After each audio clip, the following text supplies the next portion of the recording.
The morning sun cast long shadows across the parking lot of Briar Ridge High School as Ms. Amina Dey stepped out of her silver Honda Civic.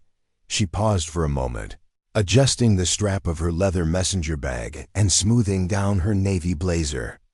At 32, she carried herself with the quiet confidence of someone who had seen the world, though none of the students rushing past her could have guessed the depths of experience hidden behind her warm brown eyes. Principal Dana Greaves met her at the main entrance, a woman in her 50s with perfectly styled blonde hair and a smile that seemed practiced rather than genuine. "Ms. Dey, welcome to Briar Ridge High. I hope you're ready for our seniors. They can be quite spirited." "I'm looking forward to it," Amina replied, her voice calm and measured. "Before we jump back in, tell us where you're tuning in from.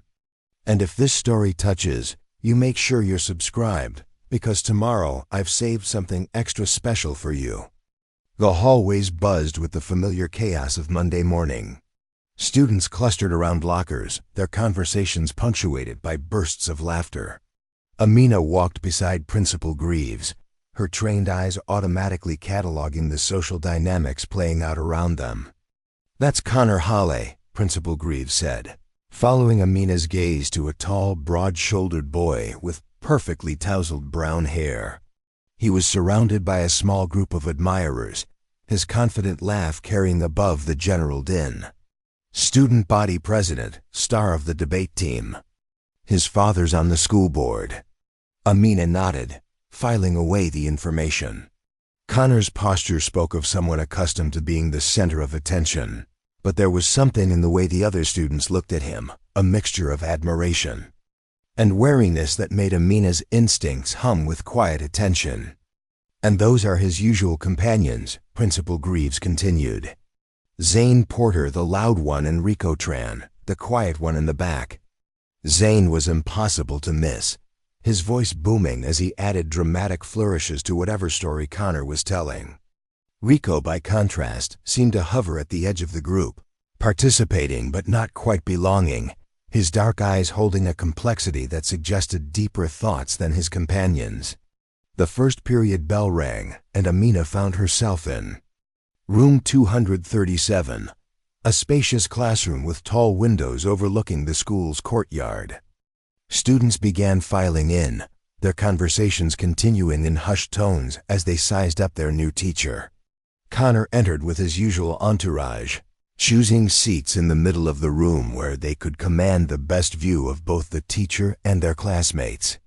Zane immediately began testing the boundaries, leaning back in his chair until it balanced on two legs, his eyes fixed on Amina to gauge her reaction.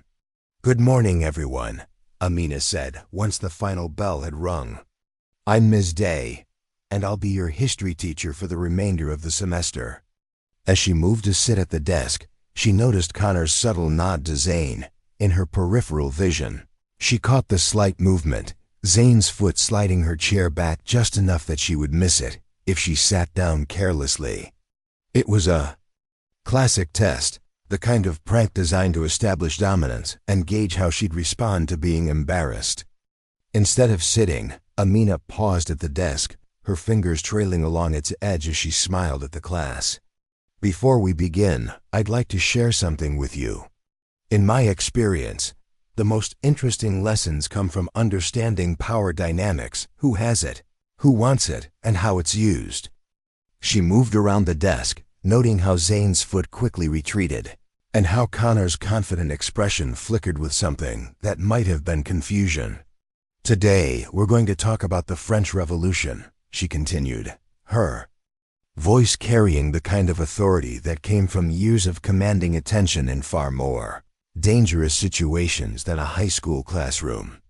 "But first, I'm curious, what do you think happens when people mistake kindness for weakness?" The question hung in the air like a challenge. Rico shifted uncomfortably in his seat, his eyes darting between Connor and Ms. Dey. Jasmine Ortega, the editor of the school paper, looked up from her notebook with sudden interest. Connor's smirk returned, though it seemed forced. "I guess they find out how wrong they were." Exactly, Amina said, her smile never wavering. How very insightful of you, Connor. The next morning brought Connor's carefully planned retaliation.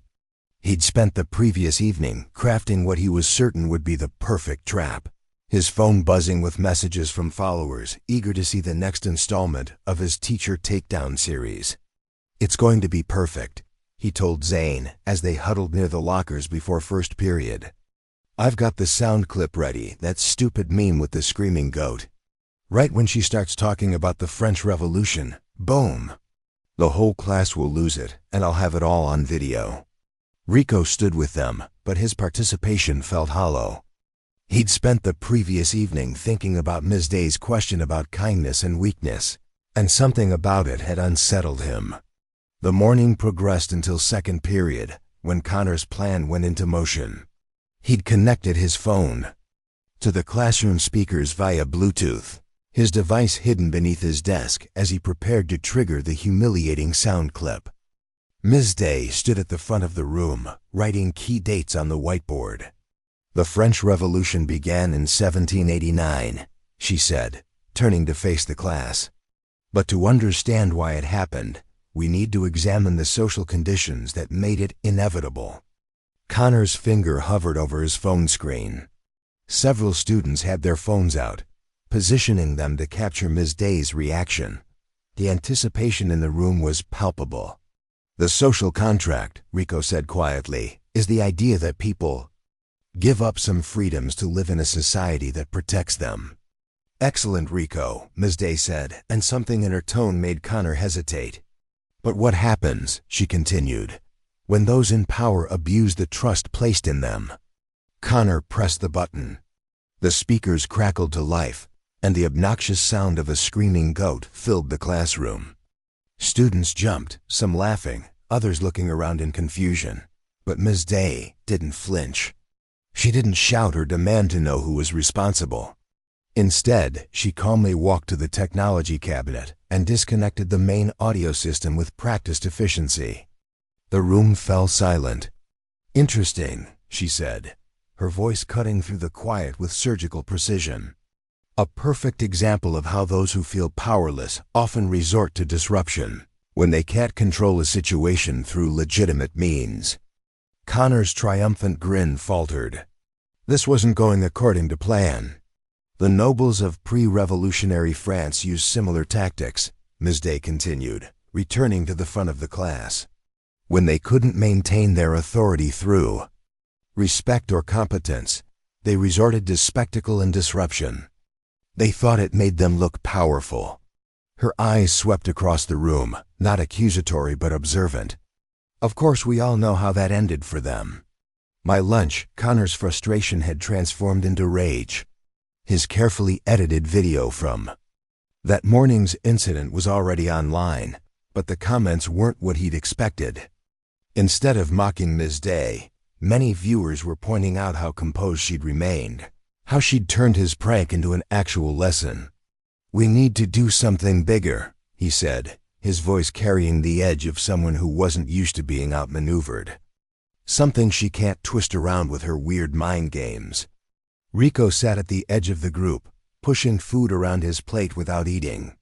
The question Ms. Dey had posed about building things up versus tearing them down had been echoing in his mind all morning. Maybe we should just give her a chance? Rico said quietly. Telling and preparing this story took us a lot of time. So if you are enjoying it, subscribe to our channel. It means a lot to us. Now back to the story. The table went silent. Connor's eyes narrowed, and Rico could feel the weight of his displeasure. Are you serious right now? Connor's voice was deceptively calm. She completely disrespected us in front of the whole class. Rico, the single word carried enough menace to silence him. Whose side are you on here? Yours, Rico said finally, hating himself for the words. Obviously. Connor's smile returned, but it didn't reach his eyes.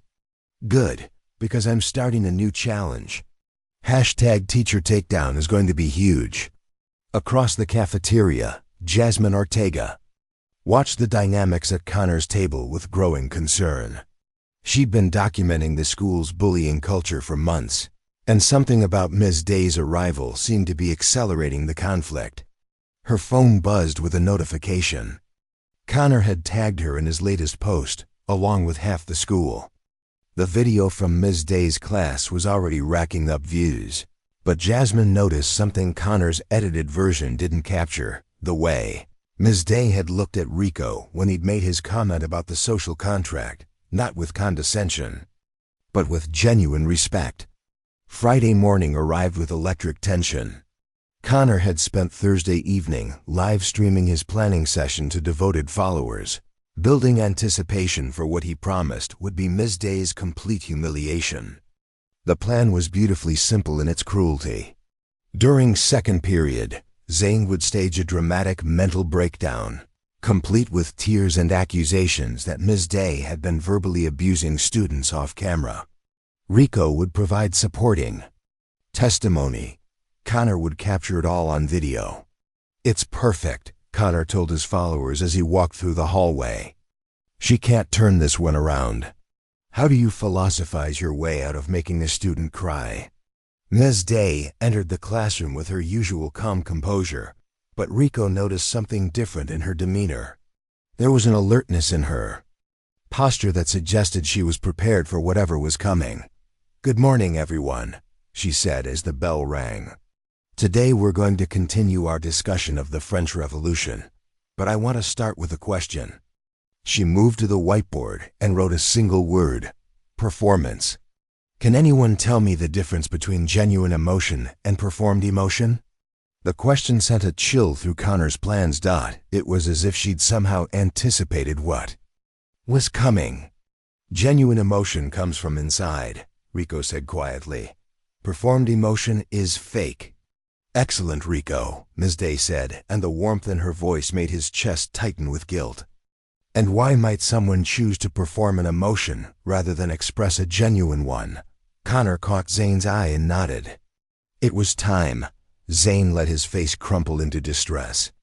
"I can't do this anymore," he said, his voice cracking. "I can't sit here and pretend everything's okay." The classroom went silent. Ms. Day's expression remained neutral, though Rico noticed her posture shift slightly. "What's wrong, Zane?" she asked gently. "You know what's wrong," Zane continued, tears flowing. "What you said to me yesterday, telling me I'm worthless, that I'll never be anything." Students gasped, phones appearing to capture the drama. This was exactly the content that went viral. But Ms. Day didn't react with shock or anger. Instead, she simply nodded thoughtfully. "That's interesting, Zane," she said calmly. "Because yesterday during lunch, I was in the principal's office discussing curriculum requirements. I didn't have any private conversations with students." The confidence in Zane's performance flickered. He hadn't expected her to have an alibi. "Rico," Ms. Day said, turning to face him directly, "you were going to corroborate Zane's story, weren't you?" Rico felt the weight of her gaze. In that moment, he saw himself clearly, a coward preparing to destroy an innocent person to save his own social standing. He began, then stopped. The lie was right there, ready to be spoken. Instead, he looked at Ms. Day's face, not angry or desperate, but sad, disappointed. "I can't," he whispered, his voice breaking with genuine emotion. "I can't do this to you." The confession shattered the performance completely. Zane's tears dried up instantly, his face cycling through confusion and fear.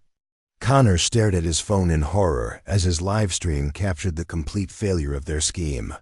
"The French Revolution," Ms. Day said, turning back to the whiteboard, "began with people who thought they could maintain power through deception and manipulation.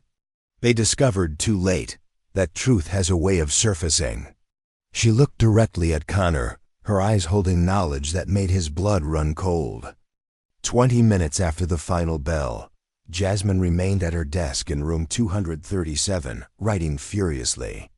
She'd been documenting the morning's confrontation, her journalist instincts telling her she was witnessing something historic.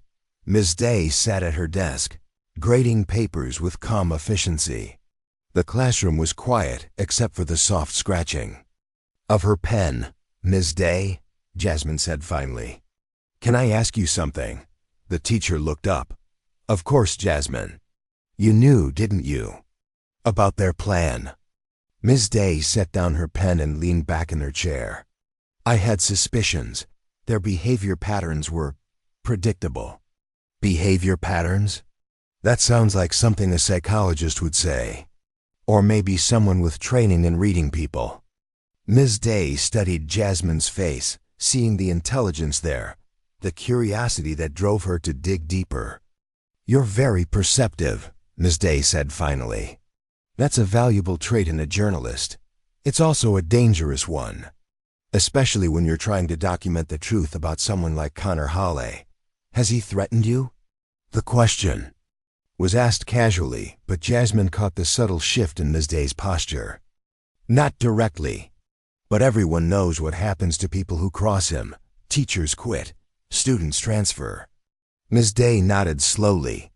"Systems that reward bullying behavior create environments where good people feel powerless to act. You don't seem helpless. I've had different experiences than most substitute teachers." There was something in the way she said it that made Jasmine lean forward. "What kind of experiences?" Ms. Dey seemed to wrestle with herself, deciding how much to reveal. "I used to work in places where the stakes were much higher than high.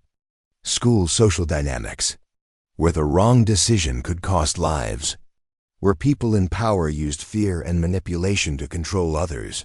That sounds like military work or intelligence." Ms. Dey's slight smile confirmed what Jasmine had suspected. "I became a teacher because I believe education should be about empowerment, not intimidation." Ms. Dey paused, her eyes growing distant. "I had a team once. Good people, dedicated to protecting others. We trusted someone we shouldn't have. And it cost us everything. 3 people died because I failed to see the signs." The confession hung in the air, raw and painful. "After that, I needed to find a different way to make a difference." "So what are you going to do about Connor?" Ms. Dey reached into her desk drawer and pulled out a manila folder, revealing printed screenshots, transcripts, detailed behavioral observations. "I've been documenting everything," she said. "Every threat, every manipulation tactic. Connor thinks he's running a sophisticated campaign, but he's creating a detailed record of his own psychological profile. You're building a case. I'm building understanding. Connor isn't evil, Jasmine. He's a 17-year-old boy who's learned that cruelty brings him power. He's never faced real consequences, and you're going to teach him those consequences. I'm going to teach all of them what real strength looks like." Ms. Dey closed the folder. "Connor is planning something bigger for Monday. I can see it in his behavior, the way he's avoiding eye contact, the increased social media activity." "How do you know?" "Because I've seen this pattern before. When psychological warfare fails, the next step is always escalation." "What kind of confrontation?" "The kind designed to humiliate me so thoroughly that I'll have no choice but to leave. And you're just going to let it happen. I'm going to be ready for it." Ms. Dey stood and walked to the window. "Jasmine, I need you to document everything when Monday comes. Not just the spectacle Connor creates, but the whole truth." "Why me?" "Because you're the only student in this school who seems more interested in truth than entertainment." As Jasmine gathered her things, her mind raced with possibilities. "Ms. Dey, that team you mentioned, do you think you could have saved them?" Ms. Dey turned from the window. "I used to think so. But I've learned something important. We can't change the past, but we can choose how we respond to the present." "Is that what you're doing here?" "I'm choosing not to let fear make my decisions. I'm choosing to believe that these students, even Connor, are capable of growth." "What if Connor's plan works?" Ms. Dey's smile was gentle but carried an edge of steel. "Jasmine, I've been broken by experts. Connor Hawley is talented, but he's not in their league. And if he pushes too far, then he'll learn that there's A difference between a substitute teacher and someone who spent 8 years preventing international conflicts. Her voice was soft, but there was something in her tone that made Jasmine's skin prickle. I really hope it doesn't come to that. As Jasmine walked down the empty hallway, her mind was already composing the article she would write after Monday's events. Behind her, Ms. Dey remained at the window, watching the last buses pull away, her reflection showing a woman preparing for battle. Monday couldn't come soon enough. Monday morning arrived with the weight of an impending storm. Connor had spent the weekend building anticipation on social media, promising his followers the most epic teacher takedown in Briar Ridge High history. His plan was surgical in its precision. He'd hacked into Ms. Dey's email account and prepared a fake message that would appear on the classroom projector, making it look like she'd sent insulting comments about the students to another teacher. "Today's the day," Connor announced to his phone as he walked through the hallway, live streaming to over 300 viewers. "Ms. Dey thinks she's so smart? Let's see how she handles this." The fake email was a masterpiece of character assassination, filled with condescending remarks about the students' intelligence. When it appeared on screen during class, Connor would act shocked and outraged while his followers watched the substitute teacher's career implode in real time. Rico walked several steps behind them, his stomach churning with dread. He'd barely slept all weekend, knowing that today would bring consequences he wasn't prepared to face. In room 237, Ms. Dey stood at her desk, reviewing her lesson plans. Jasmine, arriving early with her camera, noticed subtle differences in the teacher's demeanor. Her posture was straighter, her movements more deliberate. "Ready for whatever he's planning?" Jasmine asked quietly. "More ready than he realizes," Ms. Dey replied, her voice carrying the confidence that made Jasmine's pulse quicken. Connor entered with his usual entourage, choosing a seat with the perfect angle to capture both Ms. Dey's reaction and the projection screen. His phone was already recording, the live stream counterclimbing as word spread. "Good morning, everyone," Ms. Dey said as the bell rang. "Before we begin today's lesson, I have something interesting to share with you." She moved to her laptop, and Connor's heart began to race. This was it, the moment when his carefully planted email would appear, destroying her reputation forever. But instead of opening her email, Ms. Dey pulled up a different screen. Connor's social media profile appeared on the projector, showing months of posts documenting his teacher takedown campaigns. "I've been studying the fascinating psychology of online behavior," Ms. Dey said, her voice carrying complete authority. "Particularly how some individuals use digital platforms to create false narratives and manipulate public perception." Connor's face went white. This wasn't his plan, this was hers. "For instance," she continued, clicking through his posts with surgical precision, "we can observe a clear pattern of escalation. Simple pranks evolving into character assassination, always building toward a climactic moment designed to destroy the target's credibility." She paused on a screenshot of Connor's weekend posts, where he'd explicitly promised to break the substitute teacher. The subject appears to derive validation from public humiliation of authority figures, suggesting deep-seated insecurity masked by artificial confidence. "You can't do this," Connor said, his voice cracking with panic. "You can't show our private social media in class." "Actually, Connor, these are public posts. You've been broadcasting your intentions to hundreds of followers." Ms. Dey's smile was gentle but implacable. "Which brings us to an interesting question about accountability in the digital age." She clicked to another screen, a detailed timeline of every prank, every manipulated video, every threat Connor had made over the past 2 years. The evidence was overwhelming, a comprehensive record of systematic harassment that had driven multiple teachers from the school. Connor's live stream was exploding with comments, but they weren't the supportive cheers he'd expected. Viewers were turning against him, disgusted by the evidence of his calculated cruelty.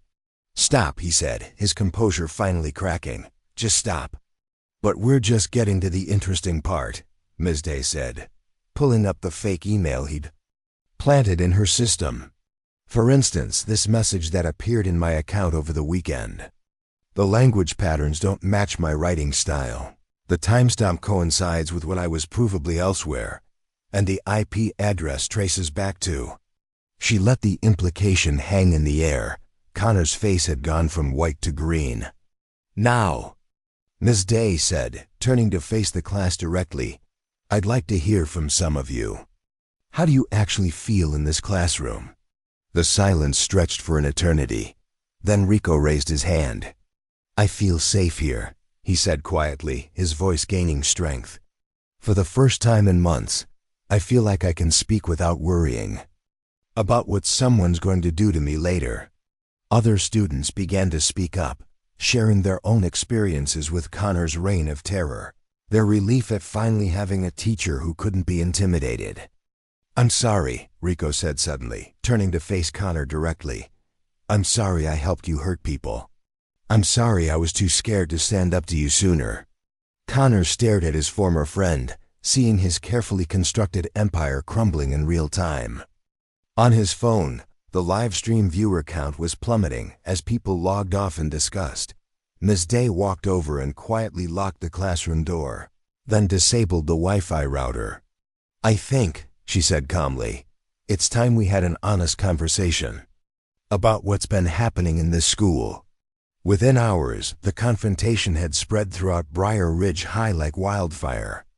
Jasmine's unedited footage of the entire incident had gone viral for all the right reasons, showing Ms. Dey's systematic dismantling of Connor's tactics and Rico's brave confession. Principal Greaves found herself in crisis management mode as the school board emergency meeting stretched into its third hour. Connor's father, board member Richard Hawley, sat red-faced at the conference table as the evidence mounted against his son. This is a clear violation of our anti-bullying policies, board member Patricia Chun said, reviewing the documentation Ms. Dey had compiled. The systematic nature of this harassment, the targeting of faculty members, it's exactly the kind of behavior we've committed to addressing.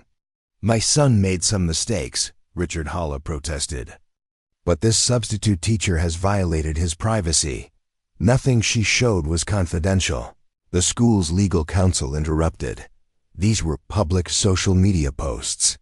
If anything, she's provided us with evidence of sustained harassment that we should have addressed months ago.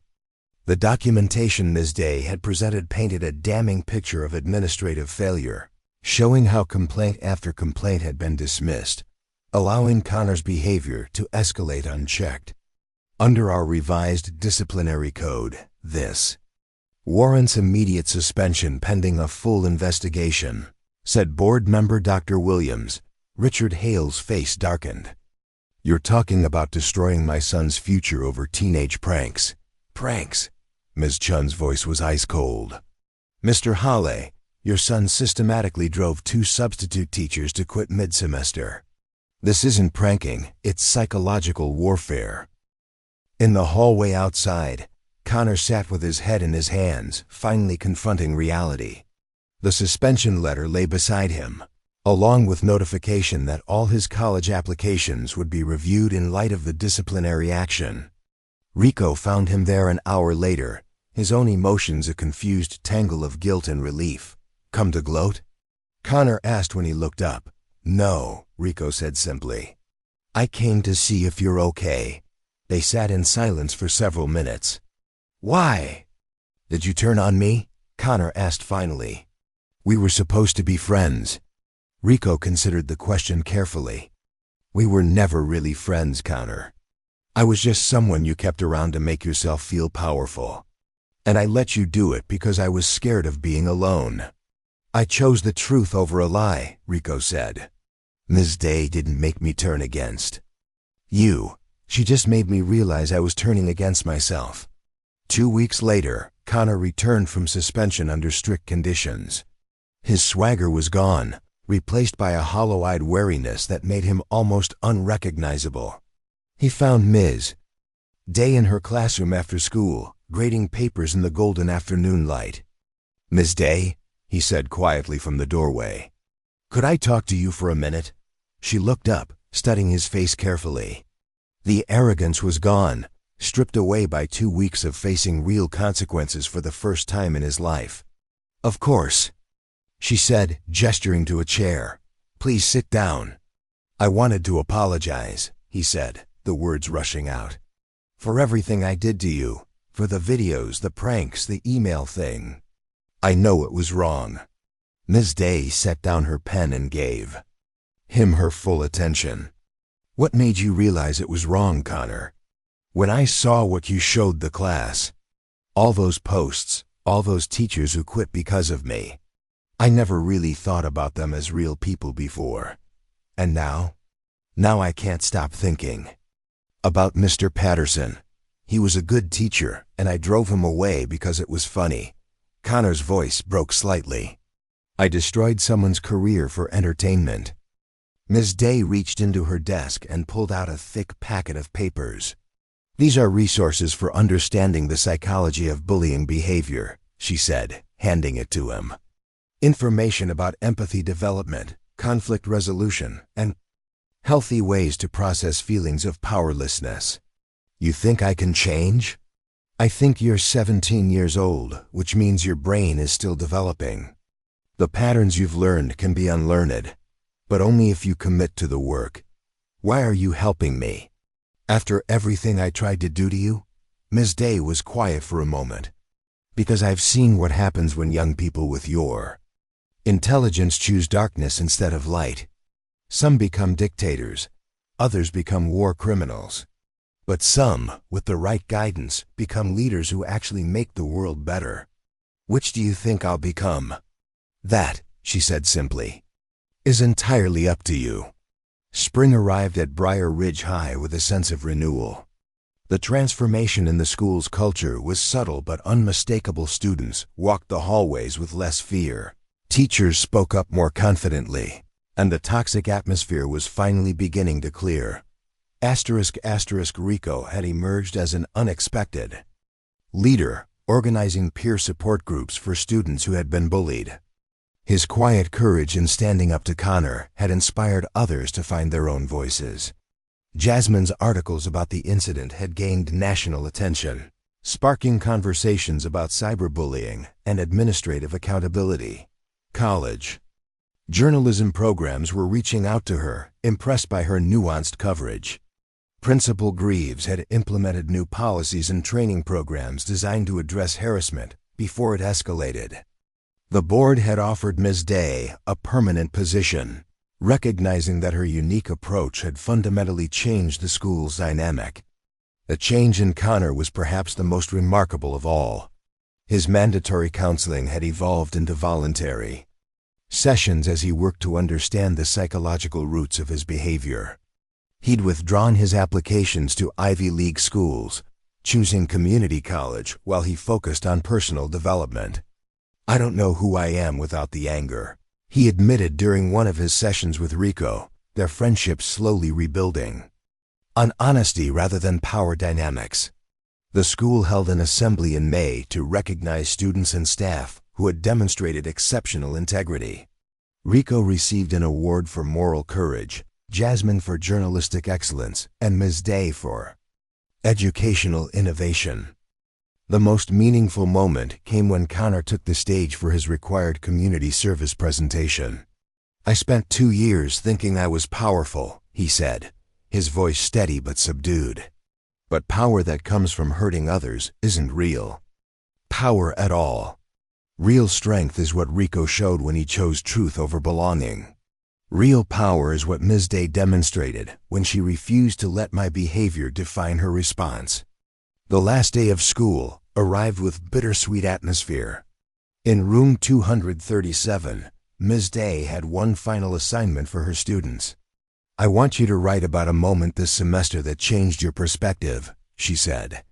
"Not for a grade, but for yourselves." For 20 minutes, students poured their thoughts onto paper, reflecting on a year that had transformed their understanding of themselves. "Connor, would you be willing to share what you wrote?" Ms. Day asked when time was up. He looked up, surprised, then stood slowly. "The moment that changed my perspective was when Rico chose honesty over loyalty," he read, his voice quiet but clear. "I thought loyalty meant never questioning your friends, even when they were wrong. But when Rico stood up to me, he showed me what real friendship looks like. Real friends don't enable your worst impulses, they challenge you to be better." When he finished, the classroom erupted in genuine applause. Other students volunteered to read their reflections. Jasmine wrote about learning that journalism meant seeking truth, even when uncomfortable. Rico wrote about discovering that being quiet didn't mean being weak. Finally, Ms. Dey stood to offer her closing thoughts. "History teaches us that change is possible," she said. "Not easy, not automatic, but possible. You've proven that this year, not just as individuals, but as a community." Asterisk, she picked up a stack of letters from her desk. "I received these over the past few weeks. Thank you notes from some of you, but also from teachers, parents, even students I've never taught." She pulled out one letter. "This one is from Mr. Patterson, the teacher I replaced. He wanted me to tell you that watching you grow this year has restored his faith in education. He's coming back to teaching next fall because of the example you've set." The impact was visible on the students' faces. They hadn't considered how their transformation might inspire others. As the final bell rang, Ms. Dey made one last announcement. "Before you go, I want you to know that I've accepted the offer to stay here permanently. Briar Ridge High is home now." The cheer that erupted was spontaneous and genuine. In a year that had begun with conflict and mistrust, they'd built something beautiful, a community based on respect, growth, and the radical idea that people could change. As students filed out, Rico lingered behind. "Ms. Dey, I'm glad whatever happened in your past brought you here." She smiled, thinking of the team she'd lost, the mission that had gone wrong, the guilt that had driven her from her previous life. For the first time in years, those memories didn't carry only pain. "So am I, Rico," she said. "So am I." That afternoon, as she packed up her classroom, Ms. Dey found a final note from Connor on her desk. "Thank you for seeing who I could become instead of just who I was." She tucked the note into her bag, smiling. Sometimes the most important battles weren't fought with weapons or tactics, but with patience, wisdom, and the unwavering belief that every person carried within them the potential for transformation.